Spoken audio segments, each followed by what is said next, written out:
नमस्कार। आज के वीडियो में हम अध्ययन करेंगे महाजनपद काल के बारे में।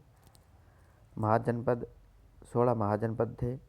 उसके बाद मगध का उत्थान, धार्मिक क्रांति में बौद्ध धर्म, जैन धर्म, अन्य धर्म, फारसी आक्रमण और ग्रीक आक्रमण, इनका हम अध्ययन करेंगे।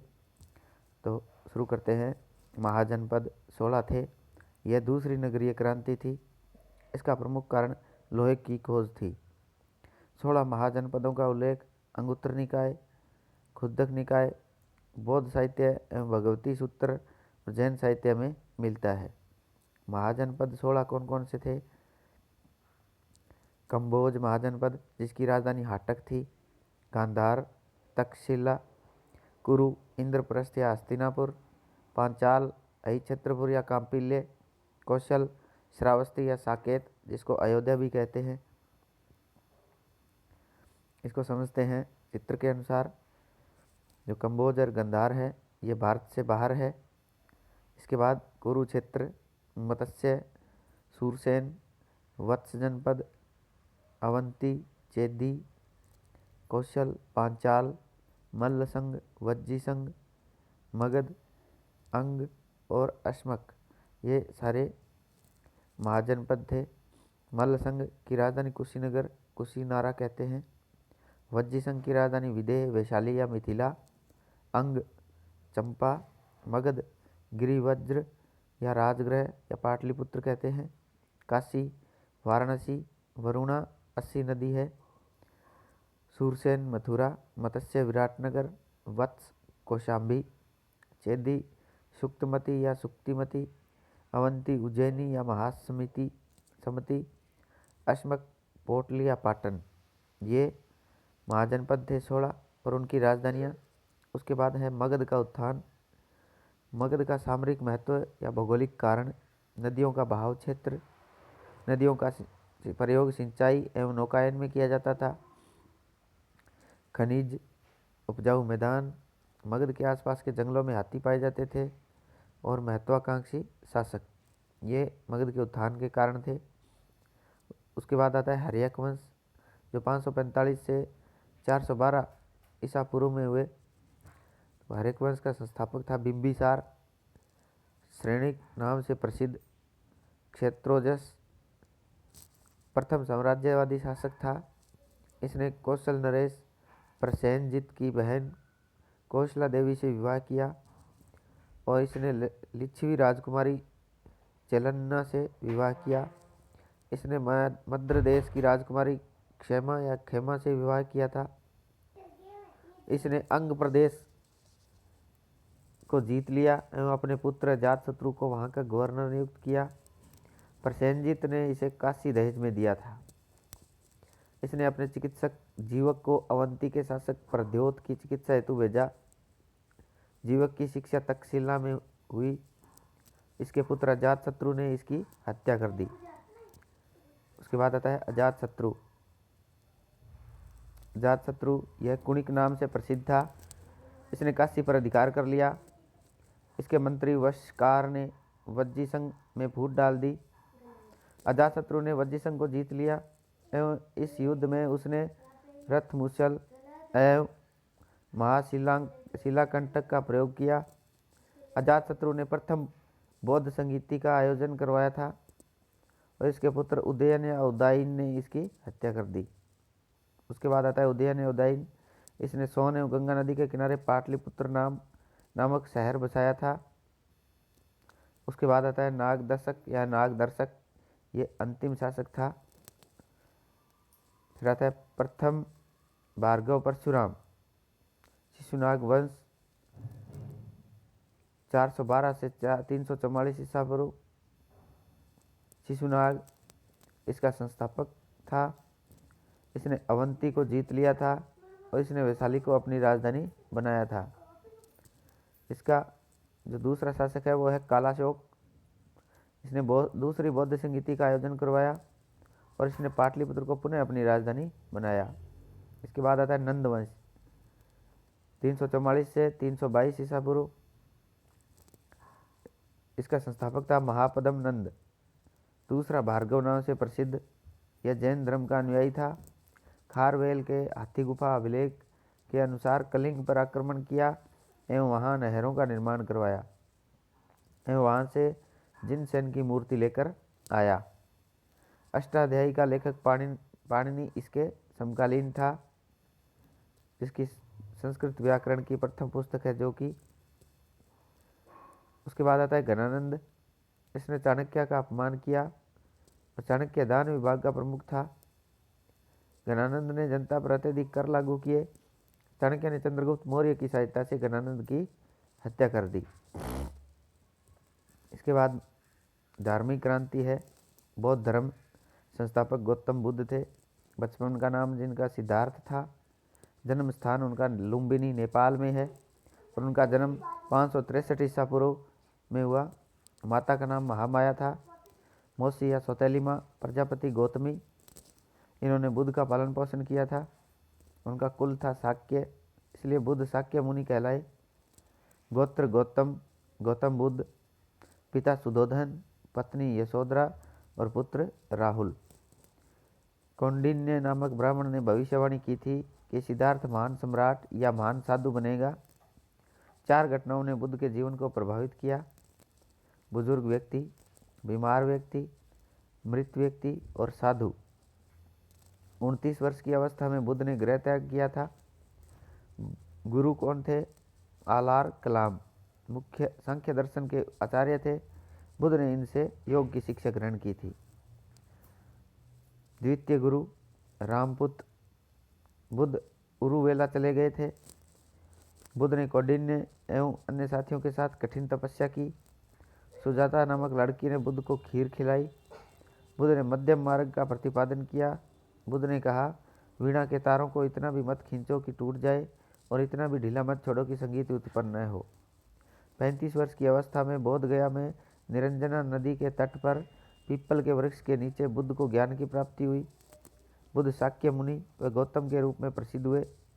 बुद्ध ने सारनाथ में संघ की स्थापना की।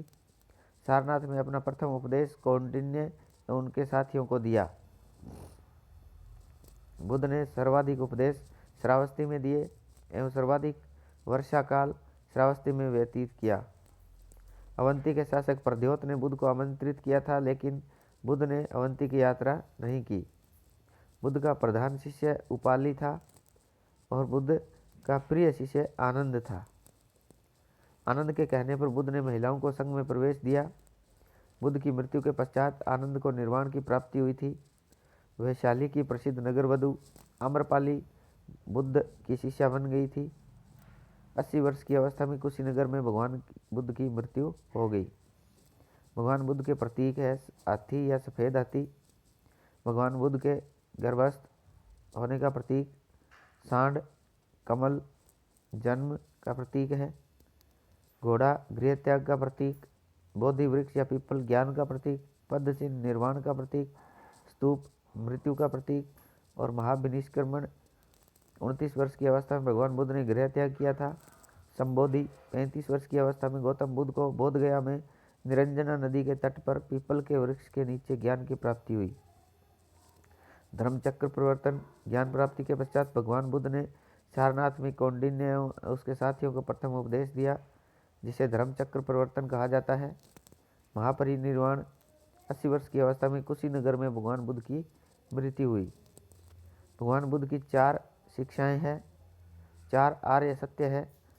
वो है दुख है, दुख का कारण है, दुख के कारण का निवारण है और दुख निवारण का मार्ग है।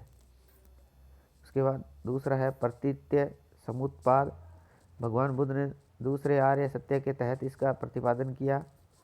यह बौद्ध धर्म का कार्य कारण या कारणता सिद्धांत है। भगवान बुद्ध ने दुखों का कारण अज्ञान, अविद्या, तृष्णा को बताया। इसे द्वादश निदान चक्र भी कहा जाता है। इसका शाब्दिक अर्थ है ऐसा होने पर वैसा होना है। तीसरा है अष्टांगिक मार्ग। भगवान ने चौथे आर्य सत्य के तहत इसका प्रतिपादन किया। बुद्ध के अनुसार यदि इसका पालन किया जाए तो व्यक्ति का अज्ञान समाप्त हो जाता है। सम्यक दृष्टि, सम्यक संकल्प, सम्यक वाक, सम्यक कर्मंती, सम्यक आजीव, सम्यक व्यायाम, सम्यक स्मृति और सम्यक समाधि, ये अष्टांगिक मार्ग थे। चौथा है क्षणिकवाद या अनित्यवाद। यह बौद्ध धर्म दर्शन का तत्व मीमांसा सिद्धांत है। भगवान बुद्ध के अनुसार इस जगत की सभी वस्तुओं का अस्तित्व क्षण भर के लिए होता है। इन वस्तुओं के गुण भी क्षणिक होते हैं, अर्थात यह जगत अनित्य एवं परिवर्तनशील है। उसके बाद है अनात्मवाद। भगवान बुद्ध नित्य आत्मा को स्वीकार नहीं करते। बुद्ध के अनुसार विचार का प्रवाह ही आत्मा है। यह विज्ञान अनित्य क्षणिक होते हैं। प्रत्येक विज्ञान मरने से पूर्व नए विज्ञान को जन्म देता है। उसके बाद विज्ञानों का पुनर्जन्म होता है। छठा है निर्वाण। निर्वाण का शाब्दिक अर्थ है दीपक या विज्ञान का बुझ जाना होता है। निर्वाण बौद्ध धर्म का अंतिम लक्ष्य है। भगवान बुद्ध ने निर्वाण की अवस्था का उल्लेख नहीं किया। भगवान बुद्ध ईश्वर, परम तत्व, निर्वाण जैसे प्रश्नों का उत्तर नहीं देते एवं मुस्कुरा दिया करते थे। बौद्ध धर्म अनिश्वरवादी धर्म है। बौद्ध धर्म कर्म फलवादी सिद्धांत पर एवं पुनर्जन्म को मानता है। भगवान बुद्ध अज्ञेयवादी नहीं थे। उसके बाद प्रमुख बौद्ध संगीतियाँ हैं, जो कि किस समय किस शासक और कहाँ पर हुई और उसका अध्यक्ष कौन था। प्रथम बौद्ध संगीति 483 ईसा पूर्व में अजातशत्रु के समय सप्तपर्णी गुफा राजगृह में हुई, जिसके अध्यक्ष महाकश्यप थे। दूसरी बौद्ध संगीति 383 ईसा पूर्व कालाशोक के समय वैशाली में हुई, जिसके अध्यक्ष सर्वकामी या साबक मीर थे। तीसरी बौद्ध संगीति 251 ईसा पूर्व अशोक के समय पाटलिपुत्र में हुई, जिसके अध्यक्ष मोगलीपुत्र तिष्य थे। और चौथी बौद्ध संगीति प्रथम शताब्दी में कनिष्क के समय कुंडलवन कश्मीर में, जिसके अध्यक्ष वसुमित्र और उपाध्यक्ष अश्वघोष थे। उसके बाद प्रथम संगीति सूत्र पिटक की रचना, जिसके रचनाकार आनंद थे। इसमें भगवान बुद्ध की शिक्षाएं एवं जीवन की घटनाएं मिलती है। सूत्र पिटक के खुद्दक निकाय में जातक कथाएं मिलती है। जातक कथाएं भगवान बुद्ध के पूर्व जन्मों की कहानियाँ, लगभग 500 कहानियाँ हैं। विनय पिटक की रचना कर उपाली। इसमें संघ के साधुओं के नियम और आचार विचार मिलते हैं। दूसरी संगीति संघ 2 भागों में विभाजित हो गया, स्थवीर और महासंगिक। तीसरी संगीति अभिधम्म पिटक की रचना, इसमें बौद्ध दर्शन मिलता है। पिटक का शाब्दिक अर्थ पिटारा होता है। संयुक्त रूप से इन्हें त्रिपिटक कहा जाता है। उसके बाद चतुर्थ बौद्ध संगीति में जो संघ 2 भागों में विभाजित हो गया, महायान और हीनयान।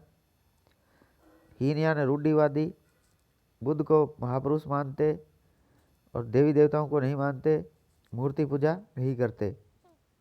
महायान वाले सुधारवादी थे, भगवान बुद्ध को ईश्वर मानते हैं, देवी देवताओं को मानते हैं, जैसे प्रज्ञा की देवी तारा, और मूर्ति पूजा करते हैं। हीनयान वाले परमपद अहर्त व्यक्तिवादी और महायान परमपद बोधिसत्व और मानवतावादी थे। हीनयान वालों की भाषा पाली, महायान बाकी भाषा संस्कृत। हीनयान श्रीलंका, बर्मा, व्यापार, थाईलैंड, कंबोडिया, लाओस और वियतनाम में गए, जबकि महायान नेपाल, चीन, कोरिया और जापान। उसके बाद मैत्रेय, भविष्य का बुद्ध, हीनयान में सौतांत्रिक और वैभाषिक कुमारलब्ध, वसुमित्र। महायान शून्यवाद, विज्ञानवाद या योगाचार, इसमें नागार्जुन, शून्यवाद का संस्थापक नागार्जुन, विज्ञानवाद का मैत्रेय। नागार्जुन ने परम तत्व की व्याख्या की, वह उसे शून्य बताया, अर्थात इसकी व्याख्या नहीं की जा सकती। कालांतर में शंकराचार्य ने ब्रह्म को निर्गुण निराकार बताया, इसलिए शंकराचार्य को प्रच्छन्न बोध, हिडन बुद्ध कहा जाता है। नागार्जुन ने सापेक्षिकता का सिद्धांत दिया। नागार्जुन को भारत का आइंस्टीन कहा जाता है। बौद्ध धर्म का योगदान। भगवान बुद्ध ने एक सरल एवं आडंबर विहीन धर्म दिया। भगवान बुद्ध ने धार्मिक आडंबरों, कर्मकांड, अंधविश्वास, सामाजिक असमानता, वर्ण व्यवस्था का विरोध किया। भगवान बुद्ध ने नैतिक नियमों पर अत्यधिक बल दिया, जैसे सत्य और अहिंसा। बुद्ध ने पंचशील का सिद्धांत दिया। कौन कौन से थे? झूठ नहीं बोलना, चोरी नहीं करना, हिंसा नहीं करना, नशा नहीं करना और व्यभिचार नहीं करना। भगवान बुद्ध ने मध्यम मार्ग का प्रतिपादन किया जो कि अत्यंत ही व्यवहारिक है। उसके बाद है स्थापत्य कला में योगदान। बौद्ध धर्म ने स्थापत्य कला में योगदान दिया। चैत्य जैसे कि कार्ले और अजंता जिसमें पूजा घर है। बौद्ध विहार जो कि बोध गया, सारनाथ जिनको मठ कहते हैं। स्तूप, दमेक और सांची के स्तूप बनाए। मूर्तिकला में योगदान। गांधार, मथुरा व अमरावती मूर्तिकला शैलियों में भगवान बुद्ध से संबंधित कई मूर्तियां बनी। चित्र, अजंता, एलोरा, बाघ आदि की गुफाओं से बौद्ध धर्म संबंधित चित्र मिलते हैं। तक्षशिला एवं नालंदा विश्वविद्यालय विकसित हुए जो शिक्षा के बड़े केंद्र थे। बौद्ध धर्म की शिक्षा प्राप्त करने हेतु फाहियान वैनचांग जैसे विदेशी यात्री भारत आए। उनके यात्रा वृत्तांतों से भारत की ऐतिहासिक जानकारी मिलती है। बौद्ध धर्म के कारण भारतीय संस्कृति का प्रचार प्रसार विदेशों में हुआ। भगवान बुद्ध ने आर्थिक सुधार किए एवं ब्याज का समर्थन किया। उसके बाद है बौद्ध धर्म के पतन के कारण। बौद्ध धर्म संघ अनेकानेक शाखाओं में विभाजित हो गया एवं आपसी फूट पड़ गई। बौद्ध संघ धन का केंद्र बन गए जिससे संतों के जीवन में नैतिक पतन हुआ। कालांतर में बौद्ध धर्म में काल, चक्रयान एवं वज्रयान जैसी शाखाओं का उद्भव हुआ। यह अतिवादी शाखाएं थी जो जादू टोने, टोटके, मांस, मदिरा व मैथुन में विश्वास करते थे। बौद्ध धर्म ने हिंदू कुप्रथाओं को अपना लिया था। ब्राह्मणों ने अपने धर्म में सुधारवादी आंदोलन चलाया। कुमारिल भट्ट एवं शंकराचार्य ने बौद्ध भिक्षुओं को शास्त्रार्थ में पराजित किया। कालांतर में सामंतों का उदय हुआ। सामंत अहिंसा जैसी नीतियों को नहीं मानते थे। राजकीय संरक्षण का अभाव, तुर्क आक्रमण और तुर्क सेनापति कुतुबुद्दीन खिलजी ने नालंदा एवं विक्रमशिला विश्वविद्यालय को जलाकर नष्ट कर दिया था। आज की वीडियो में बौद्ध धर्म से संबंधित इतने ही। आगे के जैन धर्म और अन्य धर्मों के बारे में हमारे अगले वीडियो देखते रहें। धन्यवाद।